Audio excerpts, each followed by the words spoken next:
বাংলাদেশ জামাতে ইসলামীর আমির ডাক্তার শফিকুর রহমান বলেছেন, একদল চাঁদাবাজি করে পালিয়েছে, আরেক দল চাঁদাবাজি করুক, তা চাই না। যশোর কেন্দ্রীয় ঈদগাহে দলীয় কর্মী সম্মেলনে প্রধান অতিথির বক্তৃতায় চাঁদাবাজির মতো ঘৃণিত কাজ না করতে নেতাকর্মীদের নির্দেশ দেন তিনি।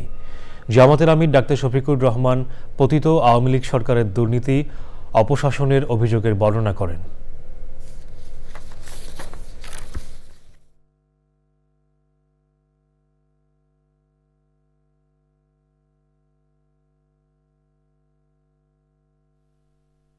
রাষ্ট্রের মূল্যবান কলম যাদের হাতে, এক কলমের খোঁচায় সমস্ত সম্পদ ডাকাতি করা সম্ভব। যুগে যুগে তাই হয়েছে, গেল 15 বছর সবচেয়ে বেশি হয়েছে। সরকার বলেছিল উন্নয়নের রাজপথে বাংলাদেশকে উঠিয়ে দিয়েছে, আমরা এখন মহাসড়কে আছি, আর বাংলাদেশ উন্নয়নের রোল মডেল। এখন চতুর্দিকে হাহাকার। বিভিন্ন মিল ফ্যাক্টরি ইন্ডাস্ট্রিতে মালিকরা তাদের কর্মচারীদের বেতন দিতে পারে না ঠিক মতো।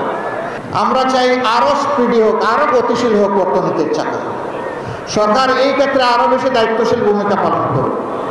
বাজারে এখন আগুন, মানুষের পেট ভরতে হয় এখন আগুন দিয়ে। দ্রব্যমূল্যের অগ্নিমূল্য, আগের সিন্ডিকেটগুলো এখনো সরকার ভাঙতে পারে নাই।